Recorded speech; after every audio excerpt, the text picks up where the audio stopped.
Gracias por atender a la solicitud de estar en esta jornada que nos compete el día de hoy, en donde tendremos el lanzamiento del portafolio para la acción climática y la transición socioecológica y energía justa en Colombia. Inicialmente tendremos la intervención, la exposición de nuestra ministra de Ambiente y Desarrollo Sostenible, Susana Muhammad, y posteriormente tendremos las palabras del señor presidente de la República de Colombia, el doctor Gustavo Petro Urrego. Este escenario nos compete hoy con el objetivo de presentar ese portafolio preparado por el país para la transición socioecológica, para explorar oportunidades para que aliados y socios expresen su interés en el compromiso y visión de Colombia. Finalmente, resaltar el liderazgo y el compromiso continuo de Colombia para la conservación de los bosques, la acción climática y la transición socioecológica justa. Sin más que decir, quiero dar paso en primer lugar a nuestra ministra de Ambiente y Desarrollo Sostenible, Susana Muhammad. Adelante. Bueno.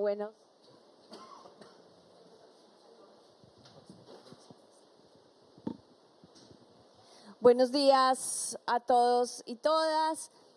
Muchas gracias por acompañarnos en este importante momento para Colombia en la COP.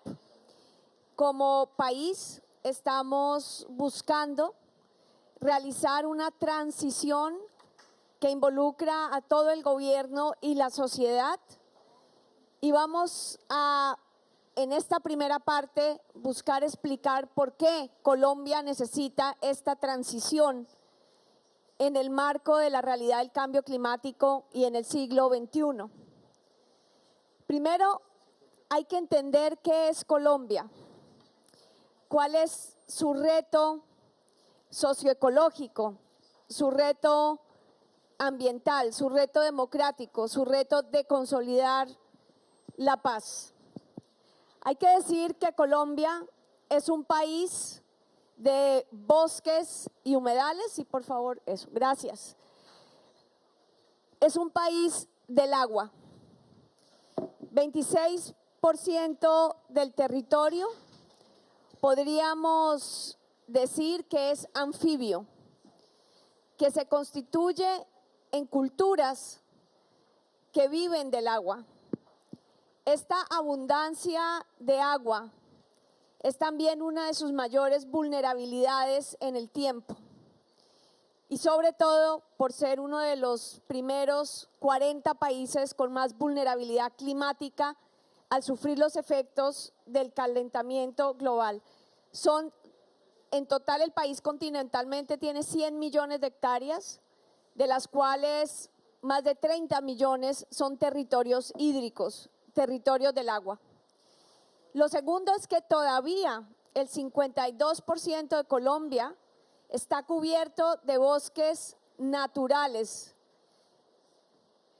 59.5 millones de hectáreas son bosques pristinos en la zona tropical del planeta, que tienen una de las más grandes capacidades de generación de biodiversidad, que es el otro atributo que describe a Colombia, un país que es al mismo tiempo caribe, que es al mismo tiempo andino, que es al mismo tiempo pacífico, que es al mismo tiempo amazónico, que es al mismo tiempo parte de la gran cuenca del río Orinoco.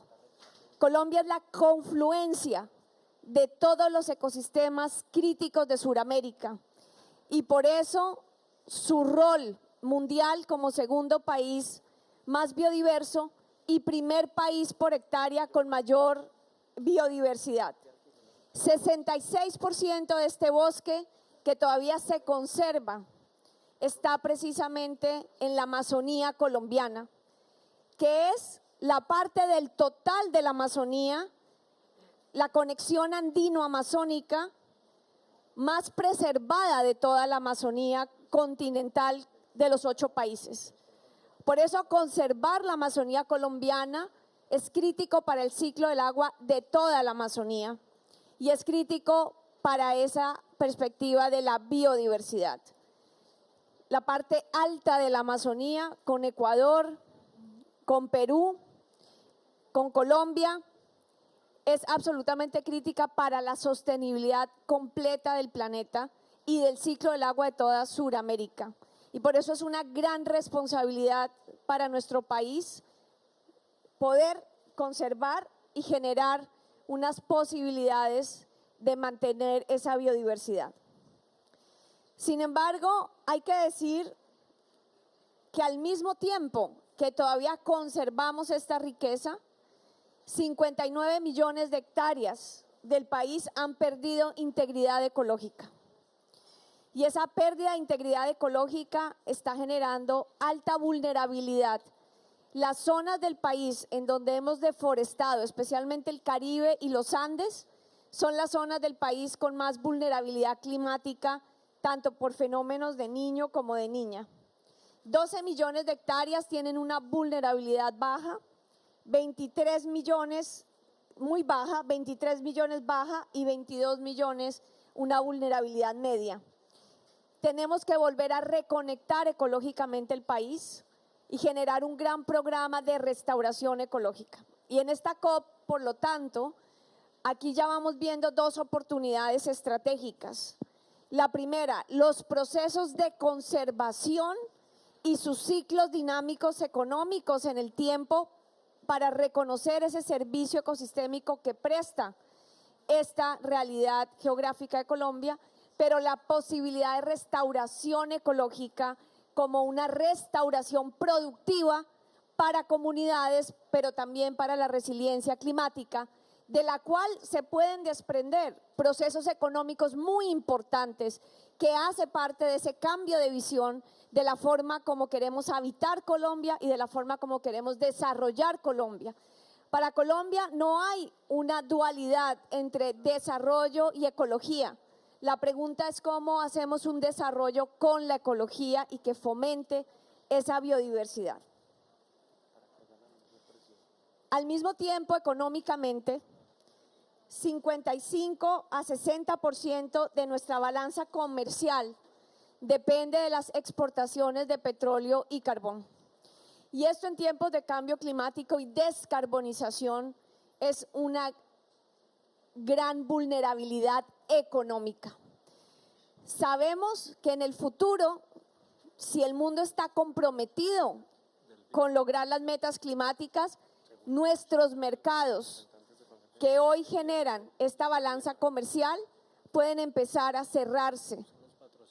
Y por lo tanto, para nosotros la descarbonización no es solo un problema de la matriz energética, que ya hoy es 70% limpia, sino que es un problema económico fundamental y estructural.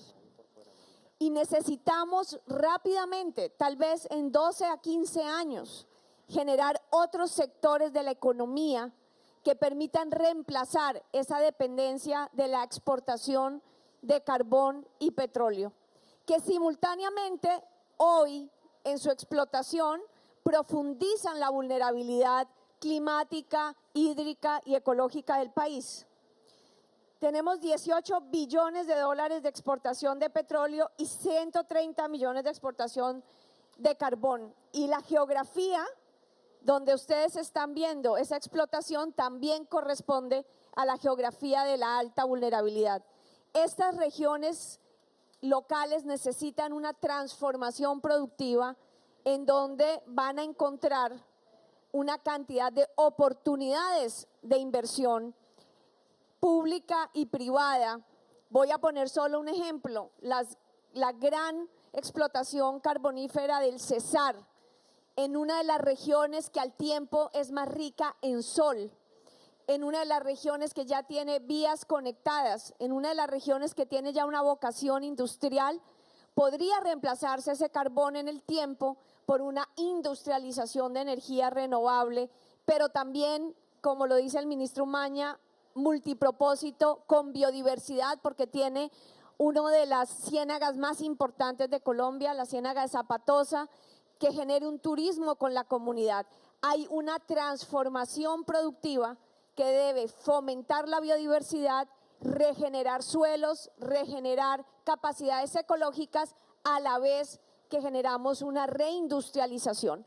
La transición productiva de Colombia implica exportación de energía limpia, implica restauración ecológica y cadenas de la biodiversidad, implica un turismo de alto nivel alrededor de la naturaleza e implica también una transición energética justa con lógica exportadora, pero en regiones con múltiples posibilidades de desarrollo económico y no solamente, como nos ha pasado en estas regiones, regiones dependientes de una sola exportación como es el petróleo y el carbón. Finalmente, decir que esto también tiene un efecto en las emisiones. Nuestra principal vulnerabilidad en emisiones, nuestra principal responsabilidad es frenar la deforestación, el cambio del uso del suelo. Por eso, una economía de la biodiversidad multipropósito, regionalizada con las comunidades, que incluya simultáneamente la energía renovable, las cadenas de la biodiversidad, el turismo de naturaleza, las descarbonizaciones del transporte, con proyectos muy importantes en conexión férrea y trenes, y también la capacidad de trabajar social y comunitariamente, una economía desde las comunidades, implica para Colombia la consolidación de la paz.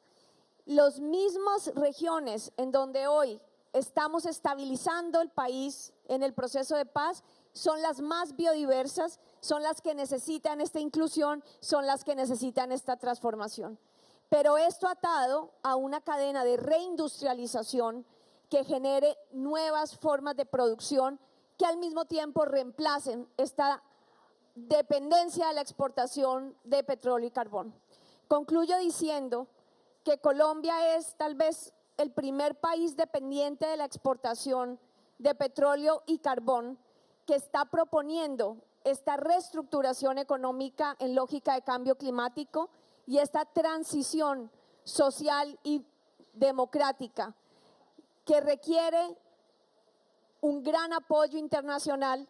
Y con esto le quiero dar al señor presidente de la República la palabra para que nos cuente también qué significa para Colombia fortalecer estas capacidades y realmente qué requiere Colombia de la comunidad internacional para hacer esta transición. Queremos ser el primer país dependiente del petróleo y carbón, dependiente de la exportación de coca, economía ilícita, en hacer una transición socioecológica justa que como resultado sistemáticamente recupere la biodiversidad, recupere el agua, recupere el territorio y genere mayores niveles de equidad, de inclusión y de prosperidad y paz. Con esto entonces, señor presidente, adelante. Gracias, señora ministra, por esa presentación inicial. Y ahora damos paso a las palabras del señor presidente de la República de Colombia, Gustavo Petro Urrego.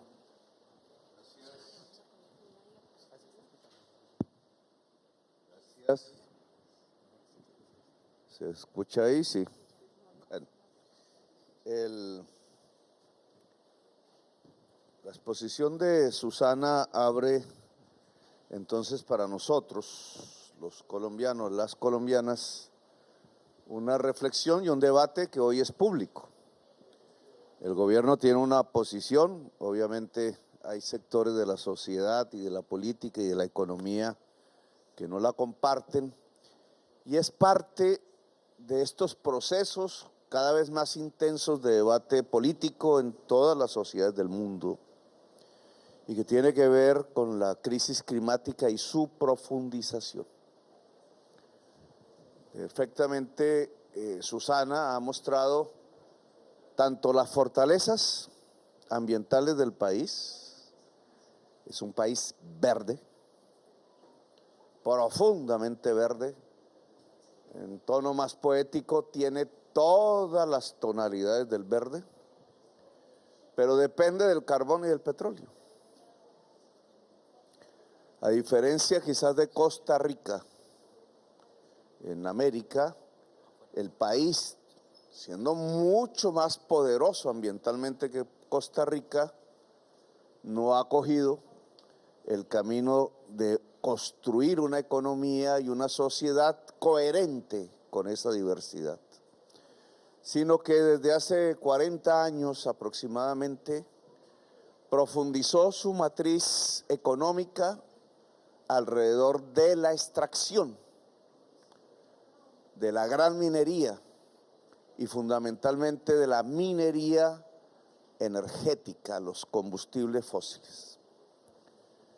Y allí tenemos una contradicción para resolver ahora, porque como bien dice Susana, esas exportaciones de petróleo y carbón que en el año 2013 alcanzaron su máximo con casi 40.000 millones de dólares, en inglés se dice billones, 40 billones de dólares, y que ha venido desde ese año paulatinamente decreciendo, básicamente porque las circunstancias de la economía mundial han debilitado por estancamiento económico, pero también por descarbonización, la demanda mundial por petróleo y por carbón en el país.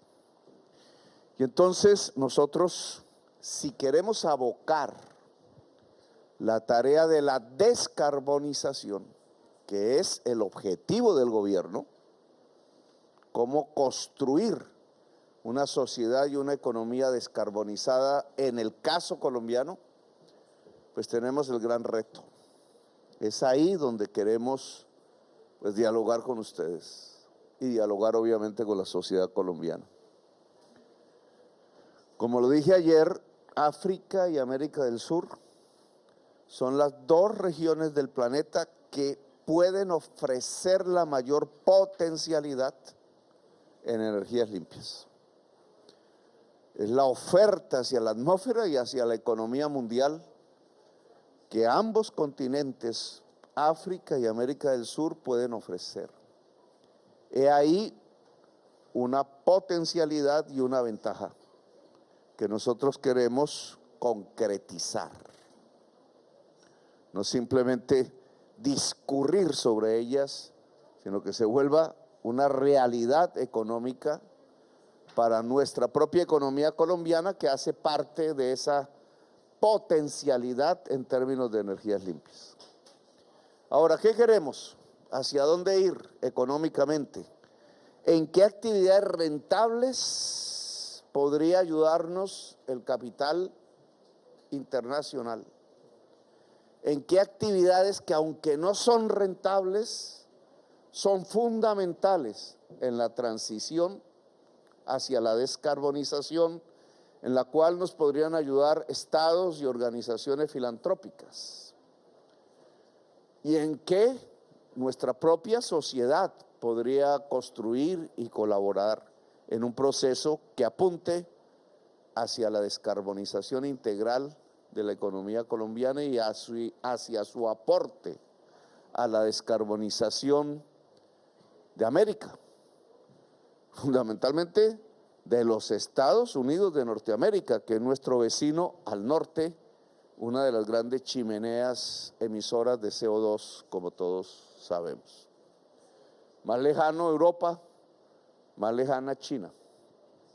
Con China nos junta el Océano Pacífico, con Europa el Océano Atlántico, y con Estados Unidos nos separa el tapón del Darién, en Panamá, en la frontera con Panamá. Esa es la ubicación de Colombia. Si pusiéramos un mapa mundi y el Pacífico completo aquí y el Atlántico completo aquí, Colombia está en el centro, en el corazón. La geografía siempre es relativa, pero por algo fue tan importante Panamá, el canal de Panamá, y por algo lo perdimos. Entonces, los objetivos. Esa matriz de exportación que otorga las divisas con las cuales actualmente cuenta Colombia, divisas fósiles, carbón y petróleo, tenemos que reemplazarlas por otro tipo de actividad baja en carbono o descarbonizada. Lo que nosotros encontramos en el corto plazo es precisamente ese verde y esa belleza. Le hemos llamado a Colombia el país de la belleza. Quienes califican los países de acuerdo a su belleza nos colocan en los 3 primeros lugares del mundo. Luego ahí hay una potencia, la belleza misma del país, su diversidad natural, desde las nieves hasta el Caribe, en apenas una jornada de 13 horas caminando, o las selvas, o el desierto en el norte, o las grandes montañas andinas, o la realidad de que somos la segunda potencia mundial en biodiversidad. Eso se llama belleza. Y esa belleza en el mundo de hoy puede ser mostrada, no solamente a través de las fotos, sino de la presencia física de muchísimas personas que del mundo pudieran ir allá a Colombia a observarla. Eso se llama turismo, un turismo especial, no propiamente el de los grandes hoteles, sino el turismo ecológico y observador, contemplador de la belleza. Es una actividad semirrentable, es una actividad en la cual el país, si aquí nos ayudan, podríamos lograr un monto de divisas suficiente, por ejemplo, para reemplazar toda la extracción de carbón, en primerísimo lugar. Se necesitan 8 millones de turistas, nosotros estamos alcanzando 5. Es decir, no es mucho, y es mucha la belleza para lograr un objetivo económico de corto plazo. Acrecentar el turismo que solo puede llegar por avión en general, por pistas aéreas, y aquí una infraestructura para desarrollar. Pistas aéreas internacionales junto a la belleza, en un turismo que no sea depredador y que nos permita reemplazar divisas fósiles. La totalidad del carbón es el objetivo y una parte sustancial del petróleo. Colombia ha decidido no firmar más contratos de exploración en carbón y petróleo y gas. Esto es de intenso debate en Colombia. No significa que nos quedemos sin el petróleo y sin el carbón, pues ya hay carbón, petróleo y gas en explotación. Y ya hay muchísimos contratos de exploración firmados antes en vigencia. Lo que no queremos es que se expandan más. De esos contratos de exploración vigente, a lo mejor habrá más petróleo y más carbón explotable. Pero el hecho de que la decisión política sea no firmar nuevos contratos, significa que hemos puesto un límite en el tiempo. Y ese límite es la transición. Claro, como todos nuestros países, tanto los ricos como en el que estamos, como los países pobres, siempre llevamos en el horizonte cada vez más allá la fecha final de la transición. Pues por eso es que estamos en la senda de los 3 grados centígrados y no en la senda de 1,5 grados centígrados, tal como se estipuló en la COP de París. No puede ser. Tenemos que poner una fecha definitiva, y esa fecha definitiva tiene que ser de cada vez menores niveles de consumo y explotación de petróleo y carbón hasta alcanzar el 0 en la fecha determinada, tal cual aquí en estas reuniones se ha establecido.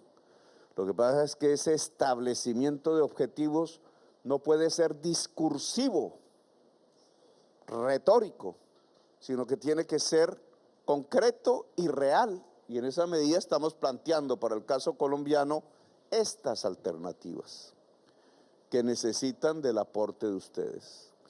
El turismo, por tanto, en el corto plazo nos ayuda a la descarbonización económica del país. Tenemos otros objetivos, como toda América del Sur, como quizás el África, y así lo han propuesto sus dirigentes en el día de ayer. No podemos repetir el ciclo de las materias primas extraídas y vendidas en estado bruto. Petróleo, carbón, antaño fue el oro, el platino y la plata. Aquí tenemos energías limpias. El país, por su enorme cantidad de agua, por su enorme cantidad de sol de todos los días, por sus vientos, como casi en toda América Latina y como se puede encontrar también en el África, tiene los elementos primarios de las energías limpias para poderlas generar en volúmenes muchísimo más grandes que los que las propias economías africanas o suramericanas necesitan. Es decir, potencialmente podemos ser exportadores de energías limpias. Si es por tierra, a través de cables eléctricos, de ahí nuestra propuesta de un sistema de red interconectada americana que pudiera llevar la energía limpia de América del Sur a los Estados Unidos y ayudarlos a la descarbonización. Para ellos, muchísimo más difícil que para nosotros. O por barco, si hablamos de hidrógeno verde, que es donde se concreta el sol, el agua y el viento en una energía transportable por el mar. Al día de hoy son las tecnologías que tenemos. Esto significa una infraestructura.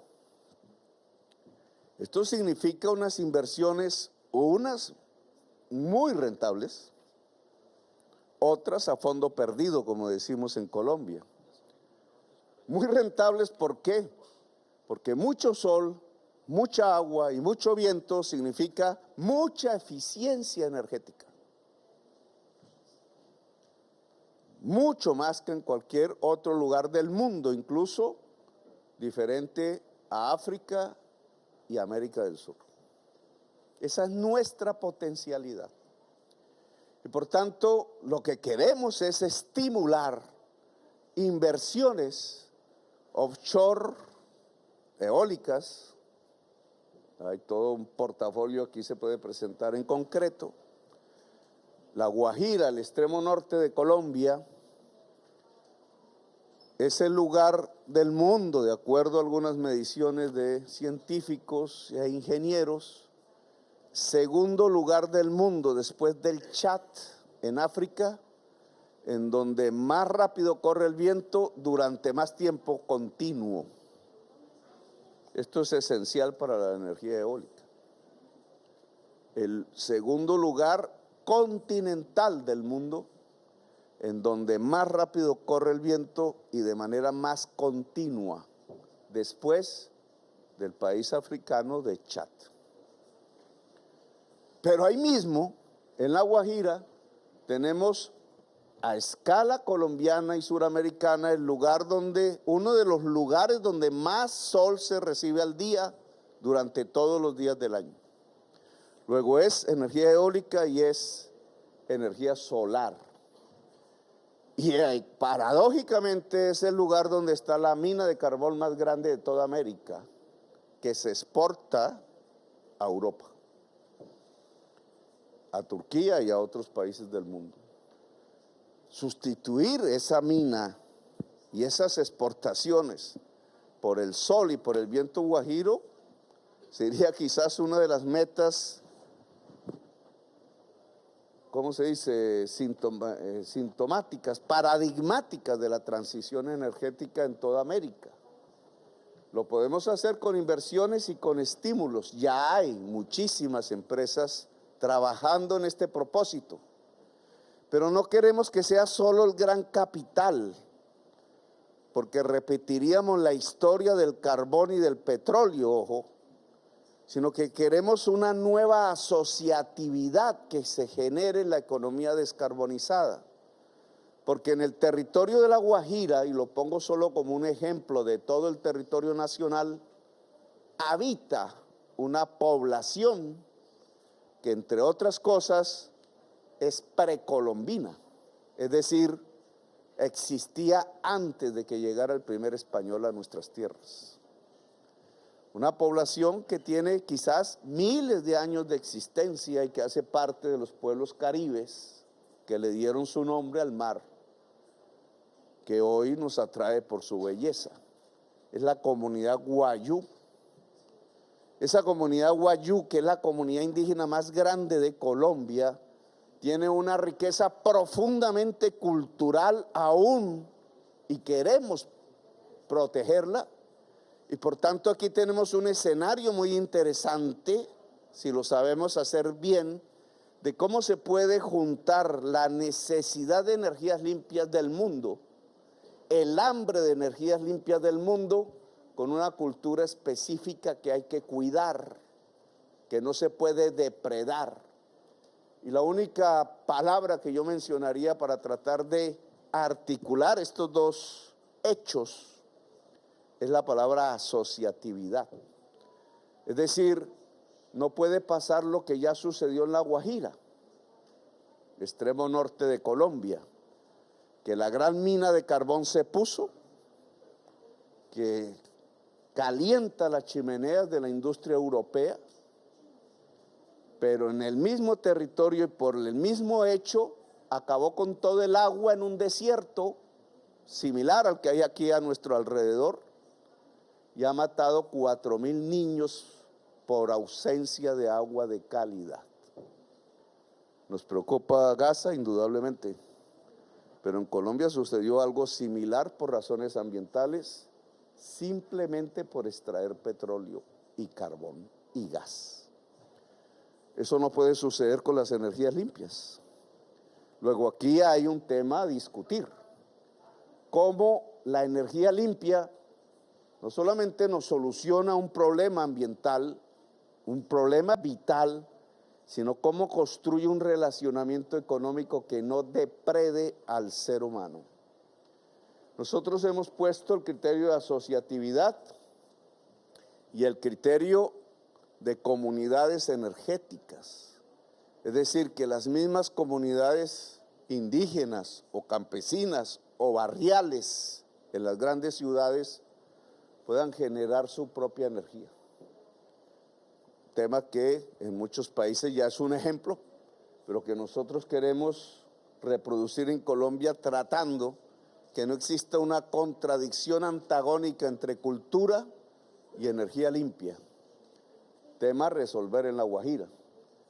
Estas infraestructuras que Colombia puede implementar y con la ayuda del capital y con la ayuda de fondos puede desarrollar no solamente para sí misma, sino para la exportación y la ayuda en la descarbonización de la economía mundial, sea a través del cable eléctrico poderoso, tema que se ha planteado a Canadá y a los Estados Unidos y que se discute, sea a través de barcos en hidrógeno verde, lo que significa otra infraestructura, la infraestructura del hidrógeno verde en Colombia.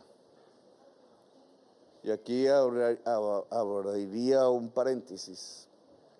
De acuerdo a estudios preliminares también hechos en el mundo, los países que pueden ofrecer el más bajo precio de hidrógeno verde son Chile, Argentina y Colombia. ¿Por qué Colombia aparece en ese rating o ranking? Porque Colombia tiene mucho sol, mucho viento y mucho agua en regiones específicas, que son las materias iniciales del hidrógeno verde. Y están junto a los puertos, es decir, que tienen la capacidad de la exportación. En cierta forma es una exportación de sol, una exportación de vientos y una exportación de la calidad química del agua. Pero si ustedes van a La Guajira, encontrarán estos tres elementos en el caso del agua, agua marina, pero si vamos un poquito hacia el sur por la costa del litoral caribe, encontrarán el mayor puerto de Colombia, que se llama el puerto de Barranquilla, al lado del río más grande de Colombia, que se llama el río Magdalena, con los vientos offshore más fuertes después de La Guajira para la generación de la energía eólica, y con el sol guajiro a escasos 150 kilómetros, que podría originar una de las mayores factorías de hidrógeno verde para exportación en el continente suramericano. Lo mismo, si me salgo del litoral caribe, voy al Pacífico y apunto a China, a Japón, al sudeste asiático, a la costa oeste de los Estados Unidos, lo que tendríamos en el Pacífico es un gran puerto colombiano, Buenaventura, un segundo puerto, Tumaco, y a escasos 150 kilómetros, los volcanes de la cordillera más alta de los Andes en Colombia. Es decir, la posibilidad de juntar la geotermia con el puerto y por tanto la posibilidad de una gran generación de hidrógeno verde con destino a esta otra geografía que puede ser el de la economía más poderosa del mundo, juntando dos chimeneas emisoras de CO2, la de China y la del oeste de los Estados Unidos, California, que podrían descarbonizarse parcialmente con la ayuda colombiana y con la ayuda suramericana. Son posibilidades económicas que, si volvemos, trato de correr, sí, a la anterior. Si volvemos, no, aquí ya, portafolio. Bueno, esta es una relación de todo lo que podría ser la transición energética, hidrógeno verde, como lo hemos descrito, solares, eólicas, geotermia, pero hacia, y aquí digamos nuestro interés, no solamente hacia la exportación, sino hacia la industrialización de Colombia, que es un poco lo que los dirigentes africanos reclamaban en el día de ayer en la reunión de la COP. No se trata de exportar más energía simplemente como lo hemos hecho con el carbón, como lo hemos hecho con el petróleo, sino que esa energía, que en el caso de la energía limpia también es de una enorme potencialidad en nuestra región, se quede también en nuestra región para iniciar los procesos de industrialización y los procesos de agroindustrialización del país. Una industria nueva, cuya base es la fibra óptica, escenario de una infraestructura y de una inversión en Colombia, el conocimiento, escenario de una inversión en infraestructuras que tienen que ver con la educación y el saber, y la energía limpia de la que ya hemos hablado. Si yo junto energía limpia, fibra óptica, conocimiento y le agregaría movilidad limpia, tengo los pilares de una industrialización que es fundamental si queremos la construcción de prosperidad social en una de las sociedades más desiguales del mundo, cuya desigualdad ha llevado a una de las violencias más grandes del mundo. No voy aquí a extenderme en el caso de las economías ilícitas y una gran problemática, pero sí mencionar un tema. Si queremos industrialización limpia y agricultura limpia, descarbonizadas, en el caso colombiano concreto, yo tendría que mirar qué pasa con la hoja de coca. Nuestro compañero aquí me va a servir. ¿Usted tiene ahí hoja de coca? Sí.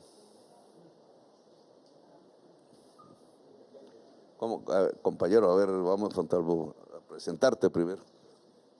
Bueno, un saludo, mi nombre es Jaime Luis Arias Ramírez, soy el gobernador del pueblo Cancuamo, uno de los 4 pueblos de la Sierra Nevada de Santa Marta, corazón del mundo.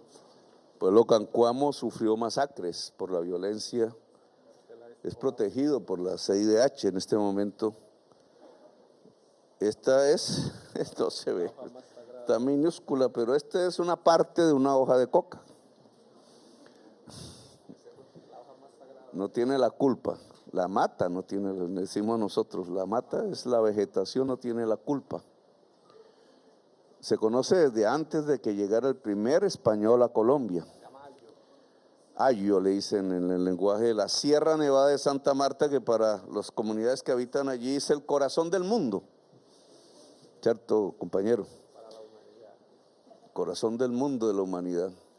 Esto no es solamente ahí, esto se cultivaba, no se cultivaba, se encontró en la selva amazónica por los incas y otros pueblos. Ellos, esta comunidad y otras, en esta labor que se llama el mambeo, oporeo se echa ahí, se machaca con cal y tiene un consumo precolombino permanente que no arroja cocaína. La cocaína se la inventaron los europeos al examinar esta planta y la volvieron mercado porque eran capitalistas. Los indígenas no son capitalistas. Por tanto, hay una gran diferencia de siglos entre el uso de esta hoja culturalmente por la comunidad, religiosamente incluso o espiritualmente, y el uso que le dieron los europeos en el mercado, en donde ya no está la hoja, sino un elemento químico que está en la hoja, que es un alcaloide. He aquí la gran diferencia.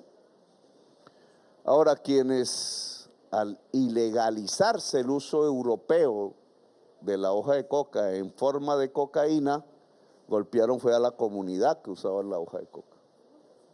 Una de las grandes injusticias del mundo. América Latina ha perdido 1 millón de personas asesinadas por ese hecho. En una fracasada terriblemente, y el fentanilo es la prueba, política de guerra contra las drogas.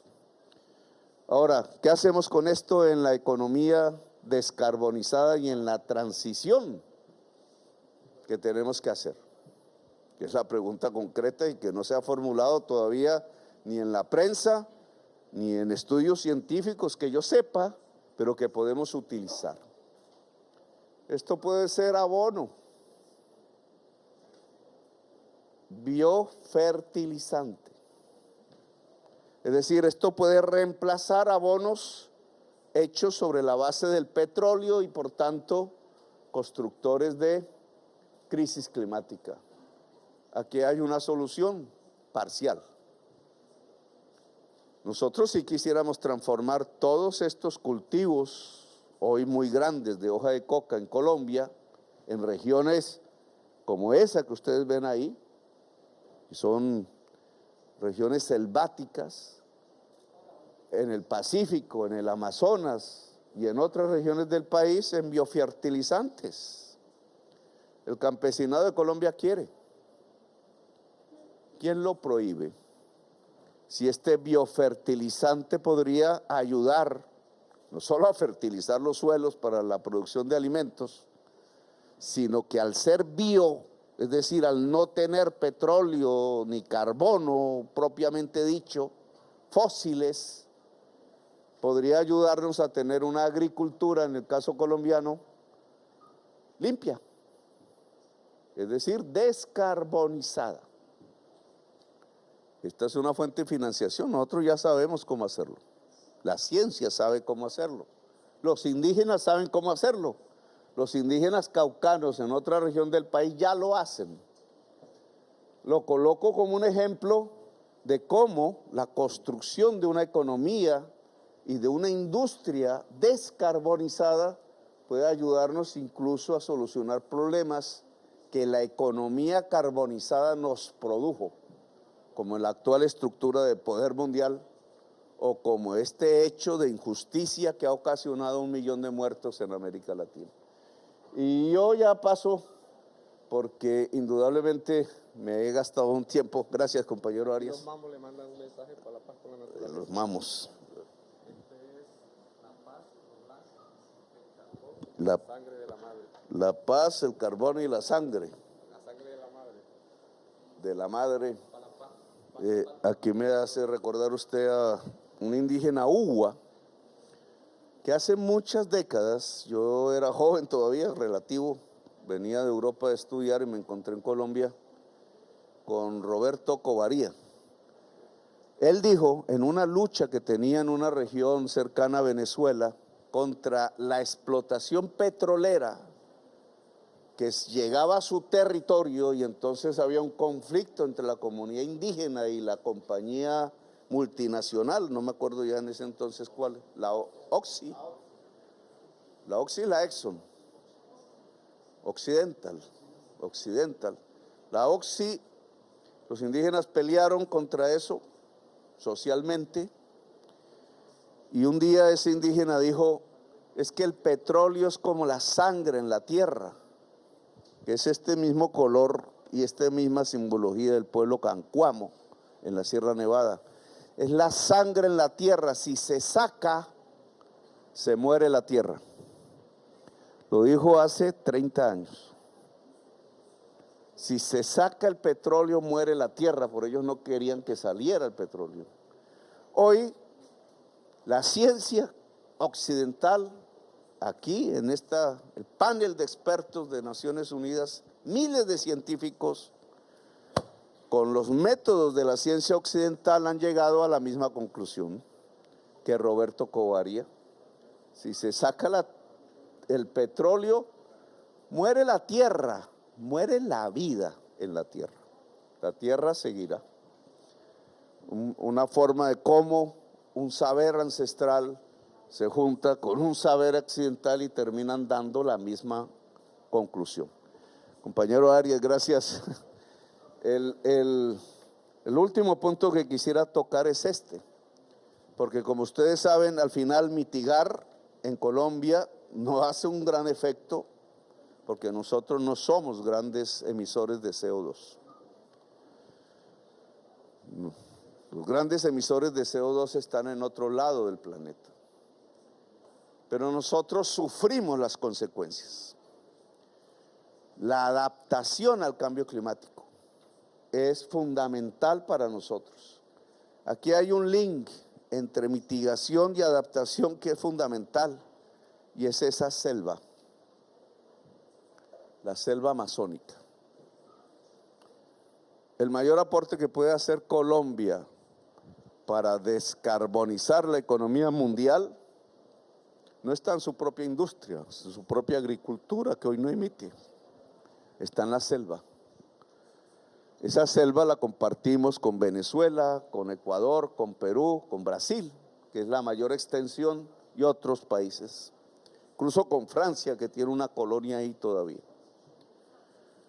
Si esa selva se acaba, si el calor quema la selva, o si las mafias, los capitales petroleros o los capitales mineros arrasan con la selva, la humanidad llega a un punto de no retorno.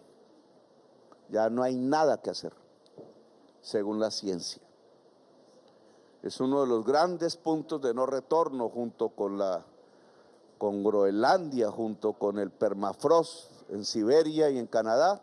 Este es un punto de no retorno. Si la selva deja de existir, no hay agua en los Andes. Grandes ciudades latinoamericanas de millones como Bogotá, de 9 millones de habitantes, no tendrían agua.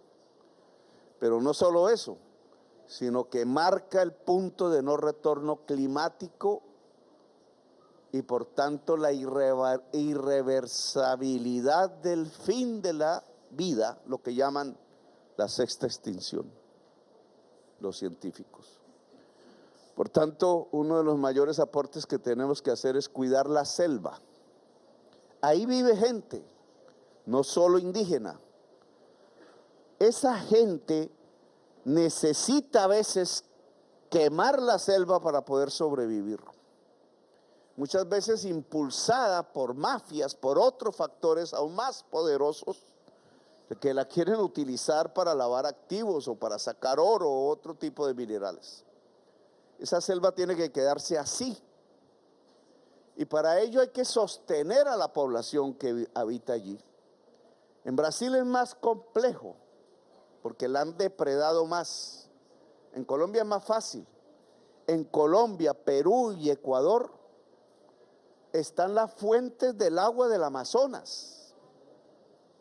Es decir, si ustedes quieren rescatar la selva amazónica, no se puede hacer solamente en Brasil.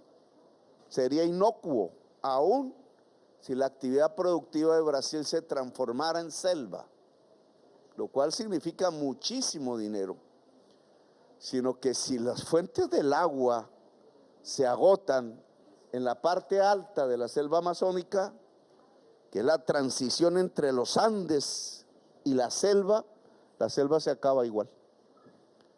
Entonces la posibilidad de cuidar la selva en Colombia, Ecuador, Perú es fundamental. Y aquí no hay una actividad propiamente rentable, aunque los campesinos puedan desarrollarla en medio de la selva. Aquí lo que hay es fondos que hay que aplicar.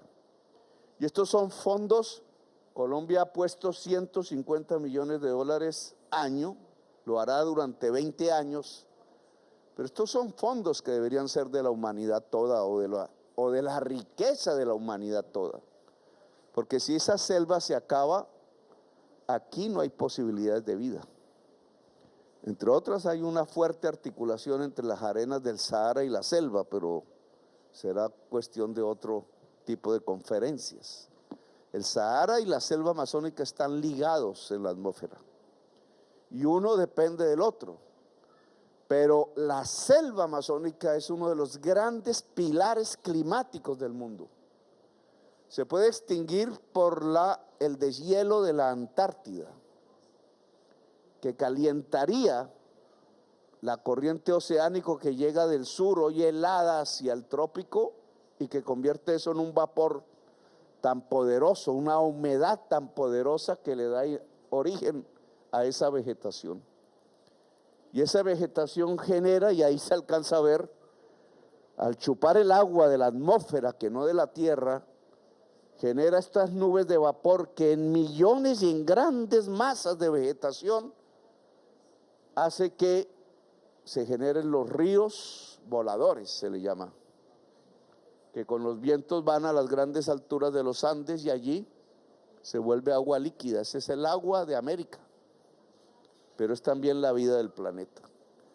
Aquí hay una necesidad fundamental de articulación humana para cuidar la selva, y finalmente hay una necesidad también para nosotros de adaptar nuestra población a la crisis climática. Esa casita que detrás del ministro, esta casita que está allí puede sufrir. Si hay una niña intensa, este río se puede llevar la casita. Así vive millones de personas en Colombia. O si hay una sequía, como ahora va a entrar, se puede quedar sin alimentación. El agua es un eje rector de la adaptación de la humanidad respecto a la crisis climática. Nosotros le hemos llamado a esto liberar los espacios del agua y ordenar el territorio alrededor del agua, que es una sabia enseñanza de la humanidad desde su inicio. Para Colombia y para muchos países eso vale muchísimo dinero. Para Colombia, su organización poblacional, como en buena parte de América del Sur, va contra el agua. Fue una enseñanza española mal educada. Cuando ustedes van a las Ramblas de Barcelona, encuentran que Barcelona tapó su agua. Esas son las Ramblas. Le puso un techo de cemento. Lo mismo se irradió hacia América del Sur. Y eso hace que al ubicar la población contra el agua y no con el agua, tenemos un serio problema de vulnerabilidad ante la crisis climática. Ciudades que se pueden hundir, barrios pobres que se pueden deslizar por las montañas, muertos cada vez que hay un invierno por centenares y a veces por miles, en crecimiento en la medida en que la crisis climática avanza. Por tanto, para nosotros reordenar la población es fundamental y eso implica dinero.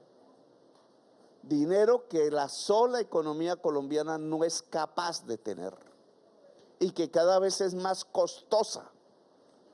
A veces se pone el sombrero para pedir limosna a los fondos. Nosotros creemos que no hay que pedir limosna, sino que hay que reformar el sistema financiero mundial. Si nosotros tenemos una menor pago de deuda, nosotros podríamos resolver con recursos colombianos la adaptación a la crisis climática. Por eso nuestra propuesta desde hace varios meses es que estas reuniones que llamamos COP deberían buscar como un objetivo la reestructuración del sistema financiero mundial, que el ejemplo de la lucha contra el COVID nos enseñó que es posible emitir derechos especiales de giro o reducir el riesgo de las calificadoras sobre la deuda u otros mecanismos financieros que permitan reducir la carga fiscal de los países, todos en la tierra, para que ganen recursos que puedan ser invertidos en la acción climática, que en el caso de Colombia fundamentalmente tendrían que ver con la adaptación, es decir, con salvar la vida en el territorio ante la variabilidad climática que ya se ha producido y que es irreversible. Bueno, yo dejo ahí porque me he extendido bastante. Gracias por haberme escuchado.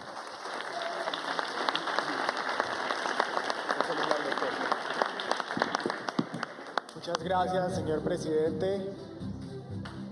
Queremos a los presentes pedir que por favor permanezcan en sus lugares. Y ahora nuevamente damos la palabra a la ministra de Ambiente, Susana Muhammad.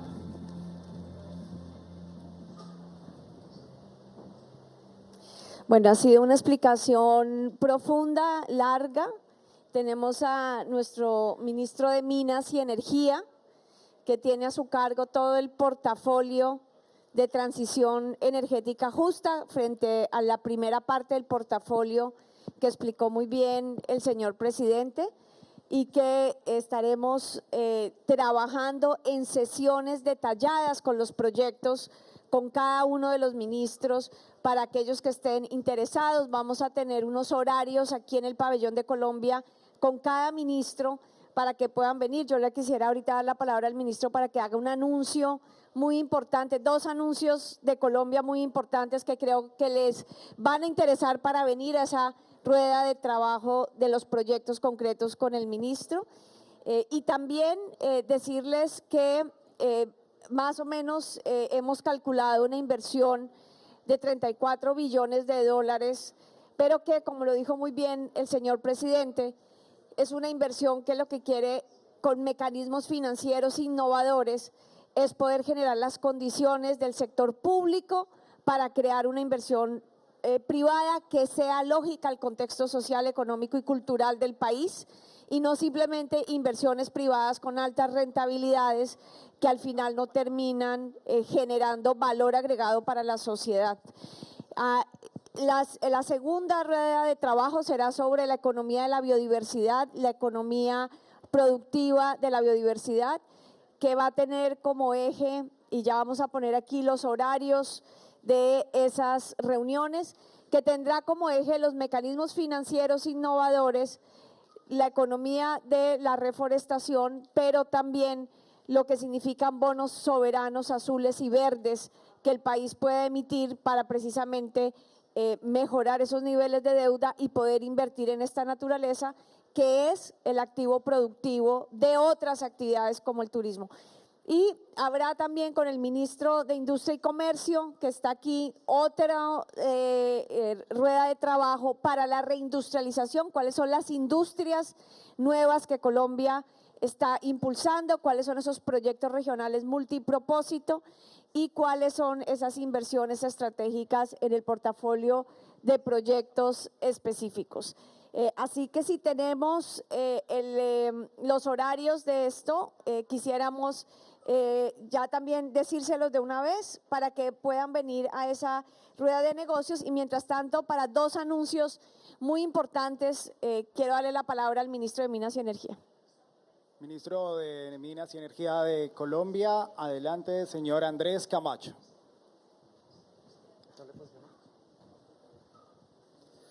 Sí, en el marco de lo que ya el presidente y la ministra Susana manifestaban en esta COP28, queremos también presentar 3 resultados en el marco de lo que ya estamos haciendo como país, Colombia, el país de la belleza. El primero de ellos, en el plan que hemos llamado 6G, 6 gigavatios de generación renovable adicionales a lo que ya el país tiene con generación hidro.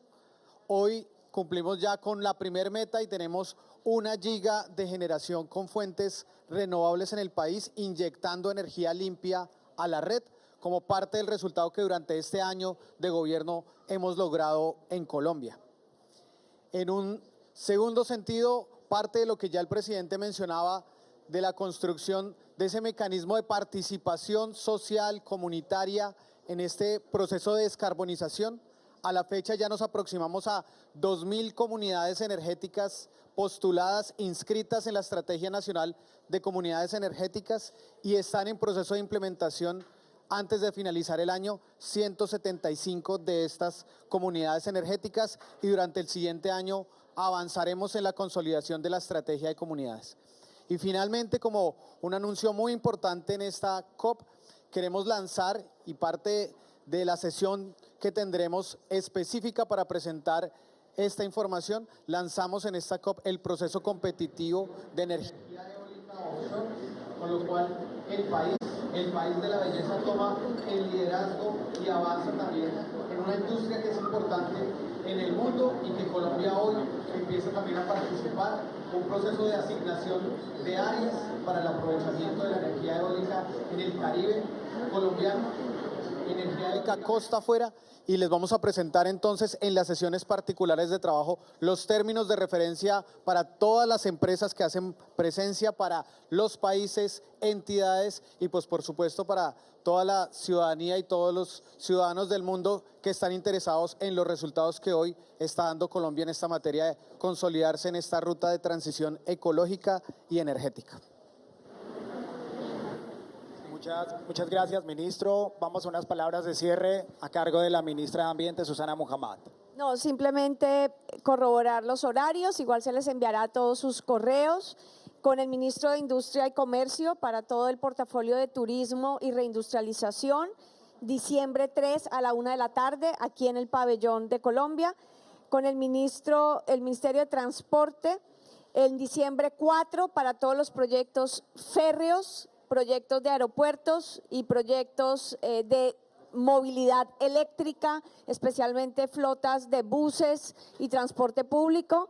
Será a las 11:30 de la mañana, diciembre 4, con el ministro de Minas y Energía, diciembre 5, 1 de la tarde para todo el portafolio de transición energética justa y los términos de referencia offshore para eólico, y con el Ministerio de Ambiente, diciembre 6, 5 de la tarde para toda la estrategia amazónica, los bonos azules, bonos verdes y la economía de la biodiversidad. Muchas gracias a todos y todas por acompañarnos y por creer en Colombia, el país de la belleza. Muchas gracias, ministra. Muchas gracias a todos los presentes por acoger la invitación a este evento.